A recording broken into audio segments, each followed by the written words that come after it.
আমার চ্যানেলে পঞ্চম শ্রেণীর সকল ছাত্রছাত্রীকে আমার আন্তরিক অভিনন্দন জানিয়ে আজ মধ্যশিক্ষা পর্ষদের পঞ্চম শ্রেণীর বাংলা পাঠ্যাংশ থেকে লেখক অশোক কুমার মুখোপাধ্যায়ের মাস্টারদা গল্পটি পড়ে তোমাদের শোনাচ্ছি।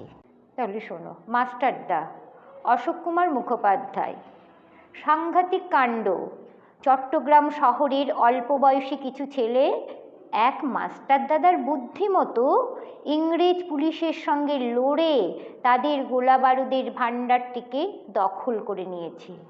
আগুন লাগিয়ে দিয়েছে সেই অস্ত্রাগারে, আগুন লাগিয়েছে টেলিফোন আর টেলিগ্রাফের অফিসেও। ট্রেনে করে যে শহরে আসবে তারও উপায় নেই। দু জায়গায় রেলের লাইন ভেঙে ফেলেছে তারা, সেখানেও মালগাড়ি উল্টে ট্রেন চলাচল বন্ধ। চট্টগ্রাম ইংরেজ শাসন থেকে মুক্ত এমন এক ঘোষণা করেছে সেই ছেলের দল। ওরা পুড়িয়ে দিয়েছে ইংরেজ পুলিশ ঘাঁটিতে উঠতে থাকা ব্রিটিশ পতাকা ইউনিয়ন জ্যাক। সেখানে উঠছে স্বাধীন ভারতের পতাকা। তাহলে বলো তো, ব্রিটিশ পতাকার নাম কি? ব্রিটিশ পতাকার নাম ইউনিয়ন জ্যাক। কারা ইউনিয়ন জ্যাক পুড়িয়ে দিয়ে সেখানে স্বাধীন ভারতের পতাকা ওরা উড়িয়ে দিয়েছে? আমাদের দেশের ছেলেরা। কেন উড়িয়ে দিয়েছে? কারণ ইংরেজরা আমাদের দেশ শাসন করছিল। তাদেরকে তাড়াতে, তাদের বিরুদ্ধে লড়তে তারা কি করেছে?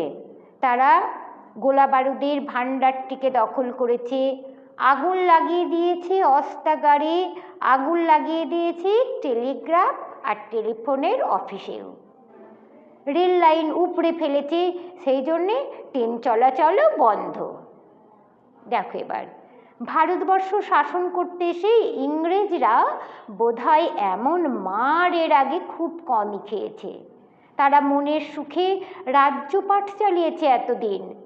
ভারতবাসী দিনের পর দিন খেটে গেছে, আর সেই খাটুনির ফল ভোগ করেছে সাদা চামড়ার ইংরেজ।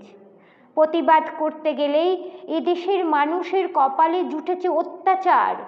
এদেশে রাজত্ব করতে এসে তাদের স্পর্ধা একেবারে আকাশ ছুঁয়েছে। কোনো কোনো প্রতিষ্ঠানে সাদা চামড়ার লোক ছাড়া অন্য কারোর ঢোকার অনুমতি নেই। রেস্তোরাঁর গায়ে নোটিশ ঝুলছে, কালো চামড়ার লোক এবং কুকুরের প্রবেশ নিষেধ। তাহলে কারা আমাদের দেশে মনের সুখে রাজ্যপাট চালিয়েছে এতদিন? ইংরেজরা। ভারতবাসী দিনের পর দিন খেটে গেছে, আর সেই খাটুনির ফল ভোগ করেছে কারা? ফল ভোগ করেছে সাদা চামড়ার ইংরেজ। আর প্রতিবাদ করতে গেলে এদেশের মানুষের কপালে কি জুটেছে? এদেশের মানুষের কপালে জুটেছে অত্যাচার। তাদের স্পর্ধা কি হয়েছে? একেবারে আকাশ ছুঁয়েছে। কোনো কোনো প্রতিষ্ঠানে তারা কি লিখেছে? রেস্তোরাঁর গায়ে কি নোটিশ ঝুলিয়েছে? তারা লিখেছে, সাদা চামড়ার লোক ছাড়া অন্য কারোর ঢোকার অনুমতি নেই। কালো চামড়ার লোক আর কুকুরের প্রবেশ নিষেধ। আর নিষেধ মানে হচ্ছে বারণ। এমন অন্যায় বেশি দিন চলে না, প্রতিবাদ হবেই, প্রতিরোধ গড়ে উঠবেই। ঠিক যেন রূপকথার রাজপুত্রদের মতো লড়াই করে দেশ থেকে দানবদের তাড়াতে চেয়েছে চট্টগ্রামের এই ছেলের দল।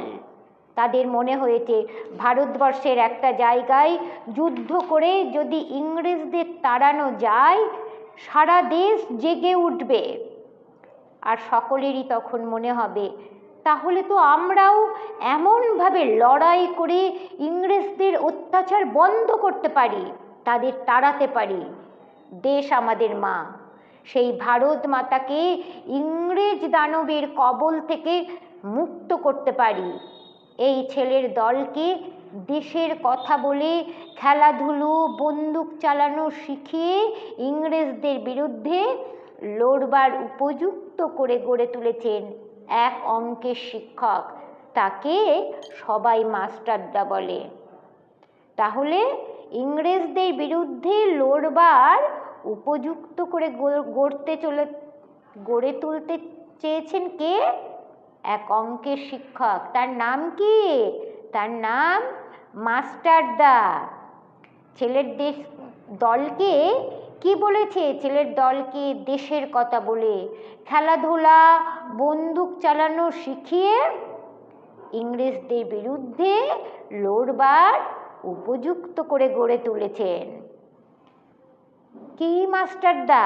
যার কথায় ছেলের দল ইংরেজদের বিরুদ্ধে মরণপণ লড়তে পারে।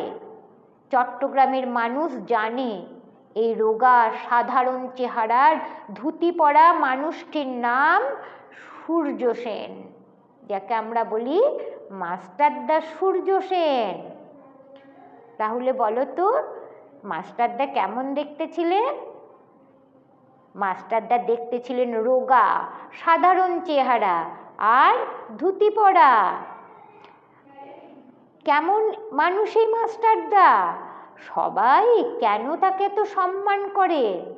মাস্টারদা কথা বলেন কম। মজাটা হলো, মাস্টারদাকে বাইরে থেকে দেখে বোঝার উপায় নেই যে তিনি এত বড় একজন নেতা।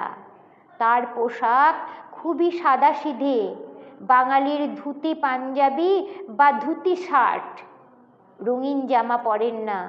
কথা যেমন কম বলেন, হাঁটা চলাতেও শব্দ হয় না প্রায়।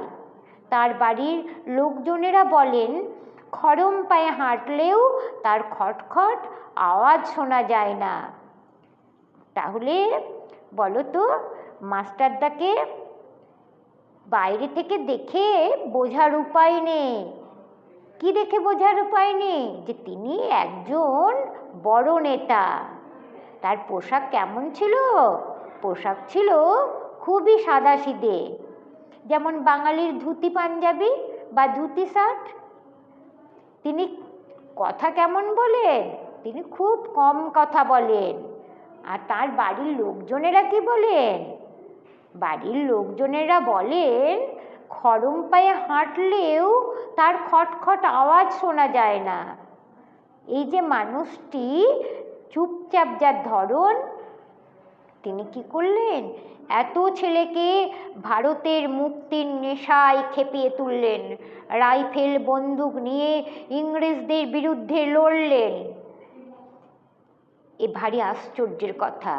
উমাতারা হাই স্কুলের অঙ্কের শিক্ষক সূর্যকুমার সেন নতুন মাস্টার। তাই ছেলেরা প্রথমেই বুঝে নিতে চায় লোকটি কেমন। তিনি গম্ভীর, রাশভারী, অঙ্ক ভুল হলে কড়া শাস্তি দেন না, একটু নরম সরম, হাসি খুশি। তাহলে কে ছেলেদেরকে ভারতের মুক্তির নেশায় খেপিয়ে তুলেছিলেন? মুক্তির নেশায় খেপিয়ে তুলেছিলেন উমাতারা হাই স্কুলের অঙ্কের শিক্ষক সূর্যকুমার সেন। বুঝেছ? তিনি কেমন ছিলেন? তিনি ছিলেন গম্ভীর, রাশভারী?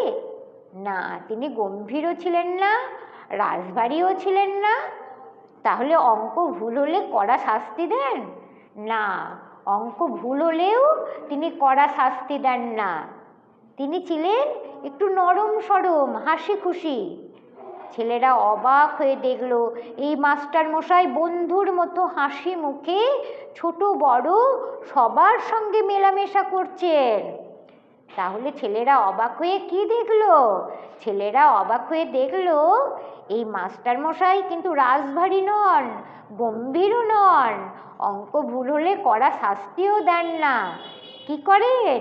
বন্ধুর মতো হাসি মুখে ছোট বড় সবার সঙ্গে মেলামেশা করেন। খুবই সহজ সাধারণ মানুষ, কিন্তু ঠকাবার উপায় নেই। তার চোখের দিকে তাকালে কিছু লুকানো যায় না। তখন তো সেরকমভাবে তার নাম চারিদিকে ছড়িয়ে পড়েনি। তবু সেদিন ছাত্রদের মনে হয়েছিল এই মানুষটি অন্যরকম। তার কথা মতো ছাত্ররা ভোর 4টের সময় ঘুম থেকে উঠে ময়দানে গিয়ে ব্যায়াম করত, সংস্কৃত স্তোত আবৃত্তি করত। কোনো কোনো ভোরবেলায় ছাত্ররা দেয়ানজির পুকুর পাড়ে তাদের প্রিয় অঙ্কের মাস্টারের মেষ বাড়িতে পৌঁছে গেলে দেখত তিনি অনেক আগেই উঠে রামকৃষ্ণের স্তোত গান করছেন। তাহলে কি হলো? ছাত্রদের সেদিন কি মনে হয়েছিল? মনে হয়েছিল এই মানুষটি অন্যরকম। মাস্টারদার কথা মতো ছাত্ররা কি করত? ছাত্ররা ভোর 4টের সময় ঘুম থেকে উঠে ময়দানে গিয়ে ব্যায়াম করত। তাহলে কোথায় গিয়ে ব্যায়াম করত? ময়দানে গিয়ে ব্যায়াম করত। আর কি করত? সংস্কৃত স্তোত আবৃত্তি করত। কোনো কোনো দিন ভোরবেলায় ছাত্ররা মাস্টারমশাইয়ের বাড়ি গিয়ে কি দেখত? মাস্টারমশাইয়ের বাড়ি গিয়ে দেখত তিনি অনেক আগেই উঠে রামকৃষ্ণের স্তোত গান করছেন। ওনার বাড়ি কোথায় ছিল? বাড়ি ছিল দেয়ানজির পুকুর পাড়ে। ঠিক আছে? এবার দেখো, রামকৃষ্ণ বিবেকানন্দই ছিলেন তার আদর্শ পুরুষ। তাহলে তার আদর্শ পুরুষ কে ছিলেন? রামকৃষ্ণ। আর বিবেকানন্দই ছিলেন মাস্টারদা সূর্য সেনের আদর্শ পুরুষ। ছেলেদেরও তিনি এই দুই মহিষীর ভক্তি, ত্যাগ, তেজস্বিতার আদর্শে গড়তে চেয়েছিলেন। তার প্রিয় কবি ছিল রবীন্দ্রনাথ। এত প্রিয়, তিনি বলতেন কবি সম্রাট রবীন্দ্রনাথ। শুধু বলা নয়, রবীন্দ্রনাথের বহু কবিতাও ছিল তার মুখস্থ। তাহলে আর কে প্রিয় ছিলেন তার? কবি রবীন্দ্রনাথ ঠাকুর। তিনি কি করতেন? তিনি বলতেন কবি সম্রাট রবীন্দ্রনাথ। রবীন্দ্রনাথের বহু কবিতাও তার মুখস্থ ছিল। পরে জালালাবাদের পাহাড়ের লড়াইয়ের আগেও রবীন্দ্রনাথের গান, কবিতা শুনেছেন তিনি। জেলের মধ্যে রবীন্দ্রনাথের কবিতা পড়েছেন, চিঠিতে রবীন্দ্রনাথের কবিতার লাইন উদ্ধৃত করেছেন, মানে লাইন তুলে দিয়েছেন। সাথীদের তার কবিতা পড়তে অনুরোধ করে বলেছেন, রবীন্দ্রনাথ আমাদের ভারতবর্ষের এক মস্ত বড় সম্পদ। তাহলে জালালাবাদ পাহাড়ের লড়াইয়ের আগেও তিনি কি করেছেন? রবীন্দ্রনাথের গান, কবিতা শুনেছেন। আর জেলের মধ্যেও কি করেছেন? জেলের মধ্যেও রবীন্দ্রনাথের কবিতা পড়েছেন। চিঠিতে কি করেছেন? রবীন্দ্রনাথের কবিতার লাইন তুলে দিয়েছেন। তিনি সাথীদের কি বলতেন? তিনি সাথীদের বলতেন রবীন্দ্রনাথের কবিতা পড়তে, আর বলতেন রবীন্দ্রনাথ আমাদের ভারতবর্ষের এক মস্ত বড় সম্পদ। তবে উমাতারা স্কুলের ছাত্ররা সেদিন অঙ্কের শিক্ষক সূর্যকুমার সেনকে একটু অন্য নজরে দেখলেও বুঝতেই পারেননি এই মানুষটি একদিন শক্তিশালী ইংরেজের বিরুদ্ধে লড়বেন। 3 দিনের জন্য হলেও চট্টগ্রামকে বিদেশি শাসন মুক্ত করবেন। তাহলে ছাত্ররা কি মনে করেছিলেন? ছাত্ররা একটু অন্য নজরে দেখেছিলেন।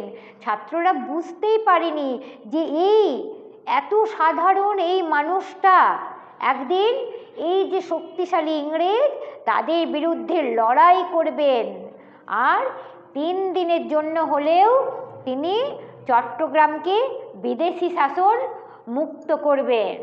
আচ্ছা, আজ তাহলে এই পর্যন্ত থাকলো। পরের দিন তোমাদের আবার একটা নতুন গল্প পড়িয়ে শোনাবো। আজ তাহলে আসি। সকলে ভালো থেকো।